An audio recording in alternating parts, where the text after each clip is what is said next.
So I'm Allison Meyer. I'm a family nurse practitioner.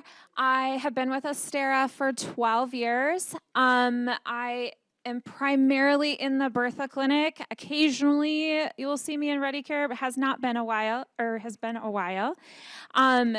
My interest in weight, I don't know, has kind of started through, of course, our own personal journey with our weight, but also because I work with limited resources. So down in Bertha, we have, me and a lab person and some, a nurse and things like that. But when it comes to doing the best that we can for our patients, a lot of the conditions that I treat come down to weight, and it's one of the things that can really modify a person's health. And so what I want to talk about today is, why is our weight so important? Why should we even care about it? And maybe a little bit about what we can do about it. It's a really big, extensive topic to talk about weight issues in general, so I'm certainly not going to talk about everything. Maybe we could bring more detail at another event, but just kind of write your questions down. I certainly can try and answer some of them. I am going to talk about a variety of things, though, so maybe we'll hold the questions to the end in case somebody really gets bored with me and we don't keep them here forever. So here's my information. I recently went to get some additional education. So I have a certificate of advanced education from the Obesity Medicine Association, and I guess that's my only additional credentialing to actually be up here.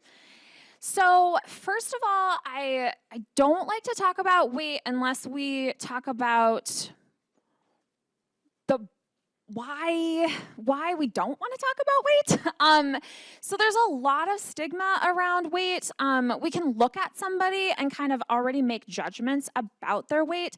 And there's a lot of, through the years, different stereotypes that we have created. There's a lot of just overall poor things that can come about because we notice people's weight. And so there are very sensitive ways to go about talking about weight. And even for healthcare providers, I think this is really can be difficult, because a word that I may say, like your diet, may come off to somebody as, I am eating too much, or I'm not eating enough, or I need to go on a special diet. And really, I'm just referring to your diet as anything you're currently eating, or anything you might want to eat, or what you consume into your body. And so there's a lot of things that can interfere with our abilities to get care for our weight, and also to just misunderstand weight in general. We get a lot of messages out there from the media.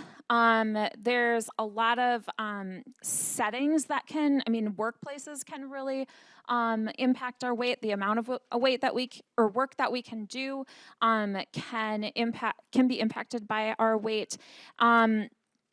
There's a lot of just bullying and social things that can come up related to weight. And so we don't want to group everybody of a particular weight into a particular category. A weight for one person can be a health problem. That same weight for another person cannot. So here's the language that I'm going to try to use. And so I just want to acknowledge some of these words: weight, excess weight, unhealthy weight, overweight.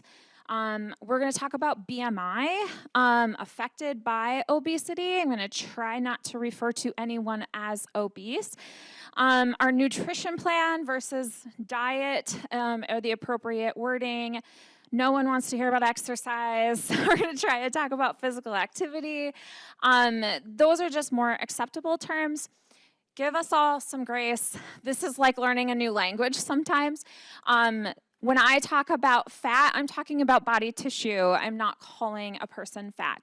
For another person, they may hear that and get the wrong impression. So first of all, we're going to start what exactly is our weight? Why, how do we measure this, or why do we measure it? So it's force of gravity. This is physics, high school. It's our heaviness. Typically, we measure our weight in pounds or kilograms. Just a tip, if you don't like stepping on the scale at the clinic, have them switch it to kilograms. No one knows how to interpret that around here. And you won't either. It'll look so much better.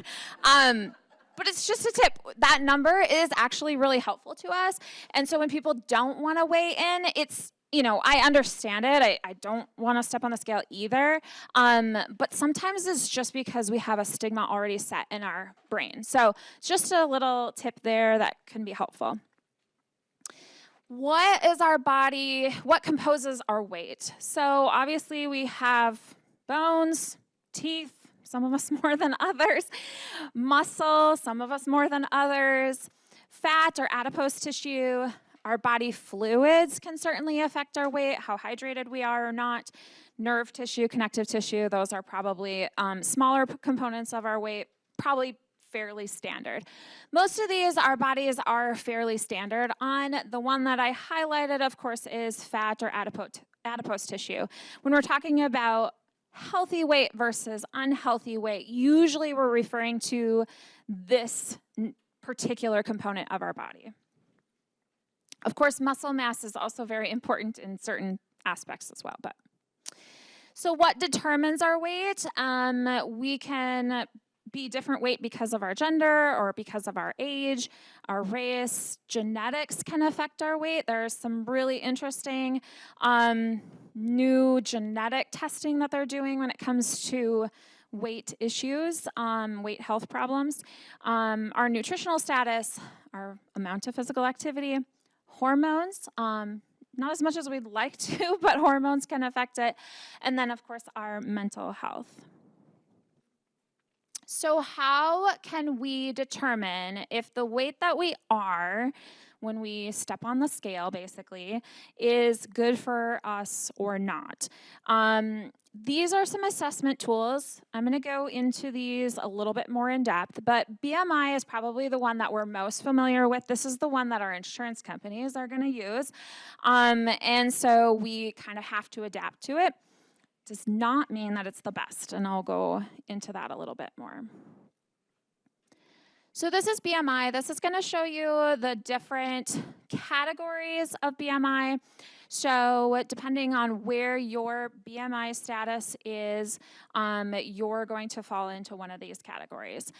So it is cheap. It's absolutely free. It's just a calculation that we use. It's based on what that number is when you step on the scale and how tall you are.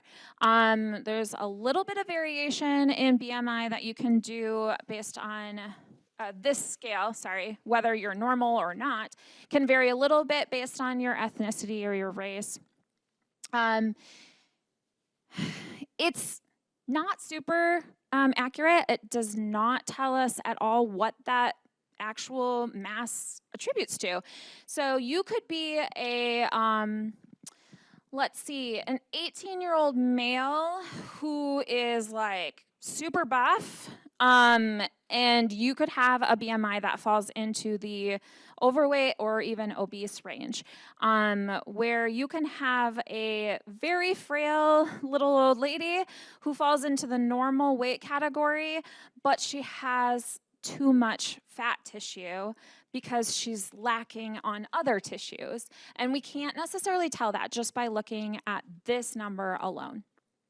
So I think I hit on some of those things in there. Percentage body fat. So we would like to know this. It is probably our most specific assessment that can tell us more about your health, but it's harder to calculate. There's a lot of different ways to try to figure out your percentage of body fat. If you went to elementary school when I did, you got out the pinch things and you got your fat pinched. And that's one way you can figure out what your percent body fat is. It's not exactly pleasant. And I don't think anyone around here probably uses calipers. That's what they're called these days. You can step on a very, very expensive scale, and that can give us at least an idea. Of course, there is some variance in those calculations because how hydrated you are, things like that. You can go have a very special DEXA scan. So if you've had a bone density test, that's called a DEXA scan.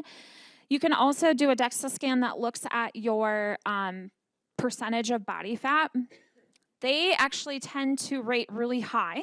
So I don't know that I'm going to volunteer for one of those, but you can do that. But not very many of these are very easy for us to access. Waist circumference, this is a really easy one that anybody could do at home. And this is basically just measuring the bad adipose tissue. So this is our most harmful fat tissue that we carry on our bodies is typically around our midsection. And so this is a way that you can measure your waist circumference. And you basically stand there and take a tape measure, probably one that you would use like for sewing, and you measure around above the hip bone, kind of around where the belly button is, and that'll give you a number. For women, it is recommended to have that waist circumference less than 35 inches. For men, it is recommended to have that less than 40 inches. This has no reflection on your pant size, so you can wear a variety of size pants without having an idea of what your actual waist circumference is. This is pretty easy to do, obviously low cost, as we discussed. It usually correlates pretty closely when it comes to health. But of course, if you've had abdominal procedures or different things around the belly, that may reflect your results inaccurately. There can be different racial fluctuations, and people may not show it as accurately in their midsection as well. So, okay, and then I like this one the best when it comes to being a healthcare provider, but this is really hard to I don't know. It's not a number. You can't just talk about it. So basically, this is the Edmonton Obesity Staging System. So this is going to look at, is your weight a problem for your body or not?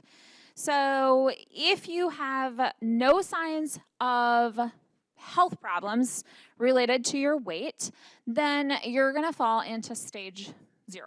So this is basically going to tell me, I'm not going to worry about your weight. Like, it is what it is. Certainly, if you start falling into stage 1, where, maybe there's some little things that you can't do because of your weight, maybe we're managing things really well, like you have maybe pre-diabetes or some early high blood pressure, but not necessarily, we don't have to take medications for it, or maybe we're just making lifestyle changes, then you're going to fall into that stage 1. And then you kind of step it up from there. Stage 4, this is where you're really in severe health problems. You've got a lot of issues that all can be attributed to your weight. And really, you can't do the things that you want to do because it's getting in the way. So overall, I can't look at your number and tell you if you're healthy. And so we can all be healthy at a variety of different sizes. And I think that's important for us to know, both mentally and physically, for our health. Why then does that number really matter? So these are all lists of health problems that are associated with carrying excess fat tissue in general. So if we have excess fat tissue, we're going to be at increased risk for stroke. We just talked about that. Hernias, acid reflux, cellulitis, Immobility, there's not really a whole lot of things on here that I want, even down to like skin tags or skin things. They're, they're bothersome. Some of them are very painful. Some of them require surgery or medications, and so we really want to try and prevent those things. We consider obesity to be a disease or a problem when you have excess adipose tissue, so that's our fat tissue, when it's chronic. So we all fluctuate in our weight from year to year. Naturally, we all increase our weight from year to year if you look at the trends of just people in general. But we have babies, we go through stressful events, we have surgeries, we have injuries. Sometimes we're just really in a good mental place. Sometimes we're just in a really bad mental place. Those are things that can all help cause us to be good and not so good when it comes to our weight. Inherited or environmental, sometimes, especially I think of children, they're just in the environment that they were born in. They have no control over what food comes into their house or what access they have to resources or what activities they can participate, things like that. Sometimes we just have really bad knees, or we have, a really bad back, or we're just really limited. We had an injury of some sort. When it is a disease, in my practice is most often when it contributes to metabolic disease. So when it's contributing to diabetes, when it's contributing to your high blood pressure, when I don't really want to order you another medication to fix this problem, that to me is saying this is the disease that we need to be treating. So in 2011, this is a CDC map. So if you remember back to the slide on the BMI, greater than 30 is considered obesity. Obesity is when we consider it to be a disease process. This is a map of the United States, 2011, Minnesota. You can see we're in the yellow zone. That's saying that, I can't read it on here. 25 to 30% of Americans had a BMI greater than 30. So they fell into that obesity range. This is 22. And there you can see that Minnesota went up. Several other states went up drastically. So this is becoming more and more of a health problem overall. That's why we need to address it. Then I talked about the metabolic problems. So comorbidities are health conditions that occur with or because of another health condition. And obesity has over 230 comorbidities. So there are over 230 health problems that are associated with carrying excess weight. And so this goes back to me being in Bertha and saying, I don't want to order another medication. I want to help 230 disease processes by just helping someone with their weight. It is a huge problem, but it also can make a huge difference for the health of these people. Weight loss, as you can see on the next one, will improve almost all of those 230 health conditions. So if you notice there on type 2 diabetes, 80% of type 2 diabetes cases are associated with obesity as a comorbid condition. We see blood pressure, high cholesterol, heart problems, and stroke all occur more likely in people who have excess weight. Again, more problems. Cancer. It's estimated that about 40% of cancers in the U.S. are associated with excess weight. Liver disease. So I heard a specialist not too long ago talk about liver disease associated with obesity, and he said 30 years ago, we only saw liver disease in alcoholics. Now we pretty much only see liver disease in people who struggle with the disease of obesity. And so this is just kind of a huge, I mean, that was looking back 10 years, but if we look back even further, it has drastically changed that disease process. Sleep apnea, see this almost every day. Asthma, chronic kidney disease. Kidney disease is very highly associated with obesity or excess weight. Reproductive problems can, for some people, be improved with weight changes, skin problems, things like that. All right, so I got you all down about our weights.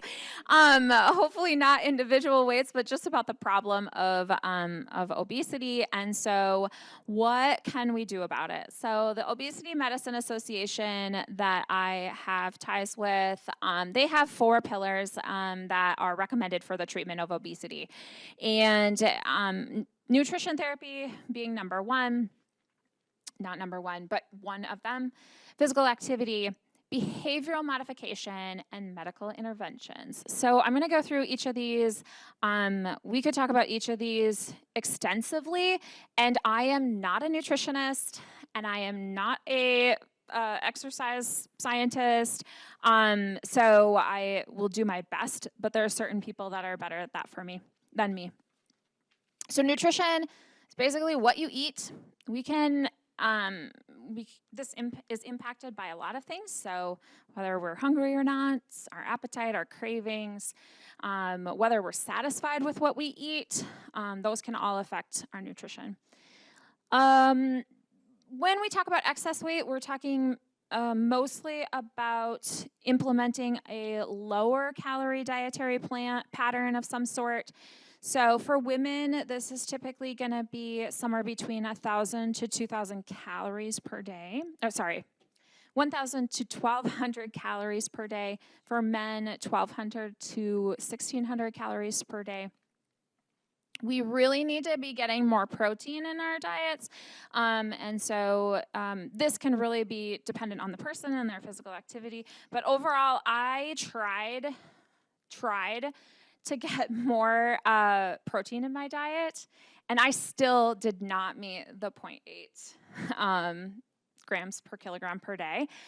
So this I don't think a lot of people are able to do unless you're really intentional about it. So, and even though I tried, I failed. Just because I don't think that it is as natural as we think it is. So, fat restricting diets, basically we want to try and restrict our fat to less than 30% of our calories. Carbohydrate restriction, so this is like the keto diet or low carb. Really, if you're going to go that route, the goal is to get less than 26% of your calories from carbohydrates.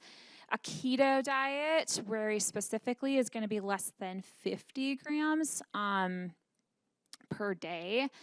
So that's a very specific diet. People can do all of these nutrition plans and lose weight. It's just not for everybody, and it's very individualized. People lose weight on Mediterranean diets, very healthy diet. The DASH diet is specifically more along the lines of high blood pressure, but people can lose weight on it. Vegetarian, some people, that's their thing. The keto, as we discussed earlier, can be very helpful. Fiber, increasing your fiber intake is another thing that can really help with our weight, and so trying to get more fiber in. And then some people really find fasting to be helpful, and overall there's been some success with intermittent fasting. I generally don't recommend alternative day fasting because that's a long time, but for some people these things can be helpful, and you really should talk to a nutritionist about it. Overall, healthful proteins and fats, seafood and dairy products tend to be more healthy. We should drink or eat more vegetables and fruits, nuts, legumes, whole grains. Complex carbs over simple carbs. So simple carbs are going to be our candy, cookies, things like that. Complex carbs are going to be more along the lines of a high whole grain bread or rice, things like that. We want to minimize any sugar-containing beverages as much as possible. And we really want to get things down to the source as much as possible as well. So not processing the foods as much. That adds a lot of sodium and excess sugar to make it taste good. Trans fats also we should eliminate. I think they're pretty much eliminated from most diets anyway. But reading your labels. There's a lot of things out there that people are hearing can help them with their weight. A lot of marketing out there that, they're just trying to sell their product. And so they can put things on the label about, heart healthy and low carb. And if you're trying keto, try this. And read the label. You're going to get much more information from that. And if you don't know how to read a label, meeting with a nutritionist to learn how to do that is going to be very helpful. Physical activity. So how much our body burns the energy that we take in is going to be really important when it comes to losing weight through physical activity, but also just kind of figuring out where we're at. So I put these calculators out there, this Harris-Benedict and Mifflin whatever equation. These are out there on the internet. You can use them. You can just put your information in there. But this is going to be based on like your age and your physical activity. And this is going to tell you about how many calories your body is burning in a given day with basically doing nothing. Okay, so you can put your information in there, and overall, if you increase your physical activity, then it's gonna, you're gonna burn more of those calories. But it can kind of give you a baseline start as to, like, what's my body doing for me, or what is going to feed my baseline needs. So if you think back to those restricted calorie amounts, that's going to be pretty standard, but you can find out for yourself based on your age and your gender and your current size, things like that, as to how many calories you need to eat per day in order to just keep your body alive, okay? Physical activity can help our body composition. So it's going to help with our strength. It's going to help with our metabolism.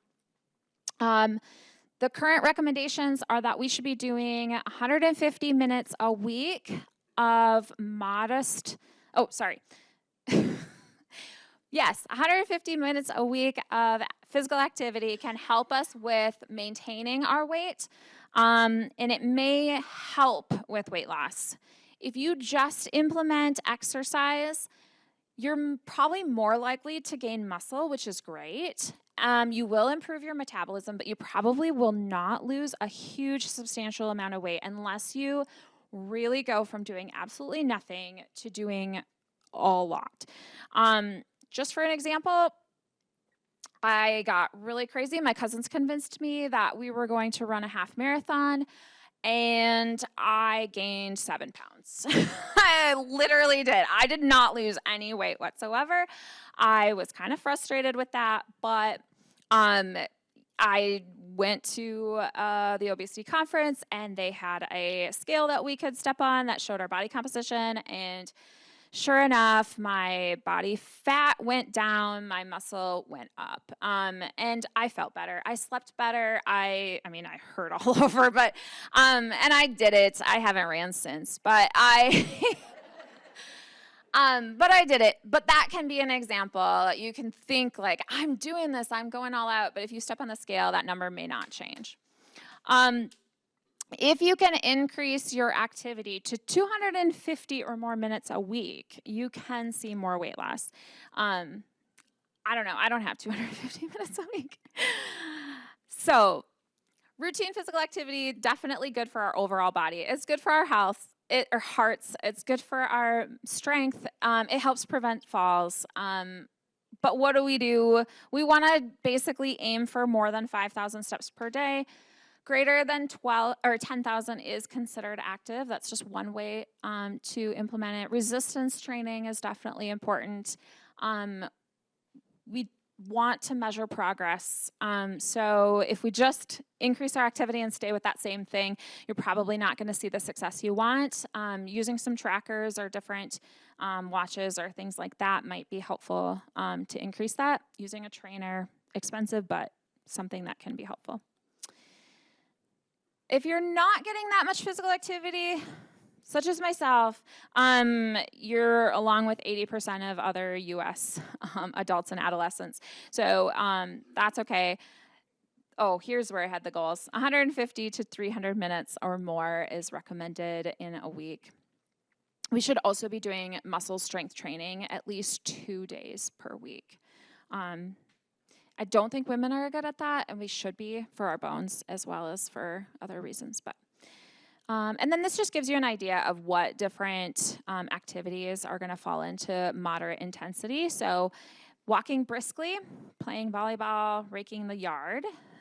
Vigorous intensity is going to include running, weightlifting, fitness classes. And then some activities can overlap into moderate or vigorous, depending on how much effort you decide to put into it. Sweating, getting your heart rate up are good measures of how physically active you are with a particular activity. Walking, okay, so NEAT is kind of something that I really try and emphasize with people, especially in older years. So this is basically like being a busybody. So this is like just doing stuff around the house, standing instead of sitting, park further away from the door, take the long way to the bathroom. While you're waiting, pacing, doing little things that by hand that you could do otherwise, fidgeting, just kind of not sitting down and not doing anything. So being physically active in non-exercise activities is actually considered very helpful for at least maintaining your weight, if not helping with your weight loss process. Walking can be considered exercise or it can be considered non-exercise. Once again, it depends on the effort that you put into it. Behavioral modification. So this was another one of the pillars that we talked about. And this has to do with a variety of things that don't really fall into the other categories. So basically having some accountability, meeting with somebody to talk about progress or to get ideas from is helpful. Just being more educated about weight and about things that can be helpful for changing your weight. Controlling your stimuluses, like don't drive by McDonald's or I don't know, whatever things might trigger you. Just really changing your mindset and thinking about your weight in a different way. Setting a goal, we're going to talk a little bit more about that. Doing some monitoring, so stepping on that scale every day can actually be really helpful for losing weight or doing like monitoring your steps, things like that. Problem solving, trying to figure out who your support system is and who can help you get somebody on your side. SMART goals, I said I was going to talk about goal setting. So SMART goals are very important when it comes to changing your weight. Actually, they're really important when it comes to anything. I think, well, I heard that some people in the schools are really implementing this. I guess I don't go to school to know, but I know of somebody that does. So this is really important in life in general, but when we set a goal, you want it to be very specific. So I don't really like goals of, I want to lose weight. Okay, that's not really a goal. That's like a long-term thought process or something. We want it to be specific. I want to lose 5 pounds. Okay, that's realistic. Specific, measurable, you got to be able to measure it. So 5 pounds, you step on the scale. Are you up 5 pounds? Are you down 5 pounds? Where are you? You want it to be achievable. So 5 pounds for most people is fairly achievable. If you just say, I want to lose 50 pounds, I mean, okay, you're going to have to come up with some plans, big plans. Yes, it's a great goal, but it's not a smart goal. Realistic is where that comes in. 5 pounds, realistic. 50, okay. How long did it take us to put on 50 pounds? Okay, we have to look at our time frame and make a realistic goal related to that. So that's where it comes down to time. You can have a goal to lose 50 pounds in the next year to 2 years. Great. We don't want it to be, I'm going to lose 50 pounds in the next month because it's not healthy. I really like to emphasize as well non-scale victories. This is, do I feel better? Am I sleeping better? Is it easier for me to go get the mail? Can I make supper without getting tired? Is going to the grocery store less exhausting? Things that you can, see as progress along the way. That scale is not always going to reflect what we want to see. Like I said, I gained 7 pounds just by running more. I did not want to see that at all. But when I saw the other things, I felt a little bit better about it. If we monitor ourselves, we can see those little changes, non-scale victories a little bit faster. So we can celebrate the little things like, hey, I went without chocolate today, or whatever it is that is your, your vice or whatever. Okay, medical interventions. Medication therapy for other health conditions can actually contribute to weight gain. So this is something that you definitely want to talk to your provider about. There are certain medications, particularly these categories come in mind if you're taking certain medications for your blood pressure, certain medications for your diabetes, they can cause you to actually gain weight. Mental health medications, sometimes we can change the medication and sometimes we can't. So if you're on medications for these, it's a good conversation to have with your primary care provider to just say, hey, I'm really working on my weight and I just want to make sure that none of the medications that I'm taking are actually causing me to gain weight. This is really interesting. I don't know of anybody that does this around here, but you can take some like gel stuff and you can put a balloon in your stomach and you can like do different things to like fill up your stomach. These are FDA approved interventions to help with weight loss. They are pretty safe, but yeah, I don't know of anybody that does them around here. There's like a capsule that you take and it like expands in your stomach and then it's like you poop it out over like 3 months or something like that. So those are interesting. They are supposed to be helpful. Obviously, they're fairly short term, but that's something.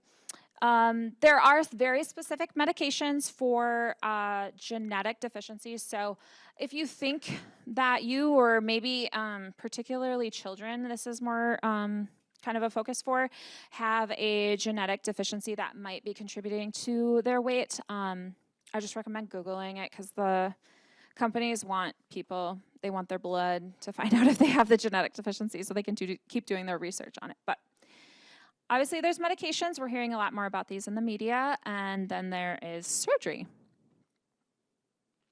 Anti-obesity medications are a tool. They are not a cure. If you stop taking the medications, you likely will return to your previous weight if you don't do other things. And they are always used in conjunction with healthy lifestyle modification. So the only research studies that have been done on these medications have also included changes to nutrition and changes to physical activity as well. Everyone's response is going to vary. Unfortunately, people who do not have diabetes or do not have other comorbidities seem to lose more weight than the people that do have those problems. There's more research to come, but they do very well with them as well. Weight regain, obviously I mentioned that. If you stop the medication, you're likely to regain the weight. They all have side effects and contraindications that you have to keep in mind. And then we do not recommend any weight loss plans in pregnancy or breastfeeding. You need to consult with a specialist, OB specialist on that. Obesity and medications. So there's very few that are actually approved for long-term use. Phentermine is only used for 12 weeks. This is the oldest that I'm aware of medication that's out there for weight loss. It is certainly used longer than 12 weeks because there's been people that have used it and it's considered safe. Anti-obesity medications that are approved for long-term use are combination medications and then the newer injectables. And then Orlistat. If anybody's ever taken Orlistat, they probably haven't forgotten it because I hear that it has some nasty side effects.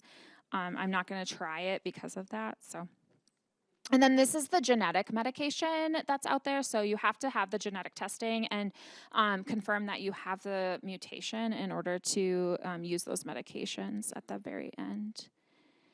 There's a lot of new medications that are in trial to get approved for weight and obesity treatment.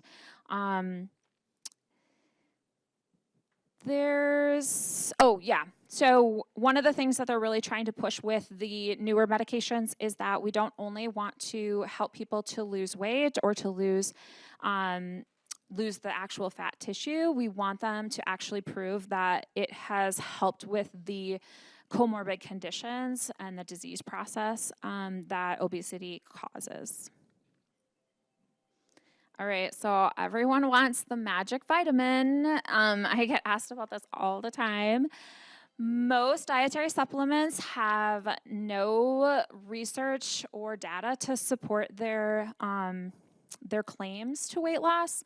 We have no idea about their safety. They are not held to the same standards as other approved medications, FDA-approved medications, and there's definitely a risk that they may interfere with other medications that you may take, and we really don't know a lot about that.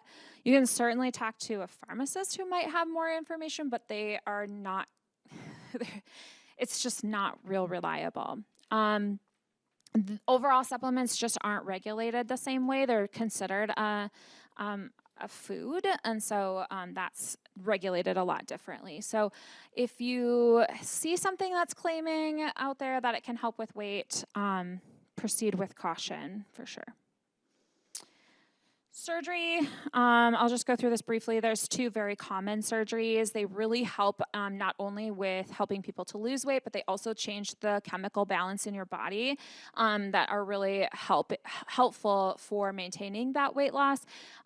There are a lot of pros and cons to weight loss surgery, and it's a big decision to make, and it's not for everybody, but it definitely is the right thing for some people. Treatment is important because if we treat your excess weight, we can reduce your early death. It improves your overall heart status. We can decrease gout, liver disease, and insulin resistance. We can improve your sleep and your arthritis and your skin. It can reduce certain cancers, and it can overall just improve your mental health. Quality of life improves. Individual and society bias of obesity can improve if we understand and utilize treatment. Can certainly help with fertility and things like that in certain individuals. And overall, if we can be healthier, it's going to improve our future generations. Here's my summary. No one's left yet. One size does not fit all. We know that. We can be healthy at different sizes. Change is good. Sit less, stand often, move more, and set smart goals. I think all those things can help us not only with our thought process when it comes to weight, but also in our success in changing our weight. I think, I don't know if we have a time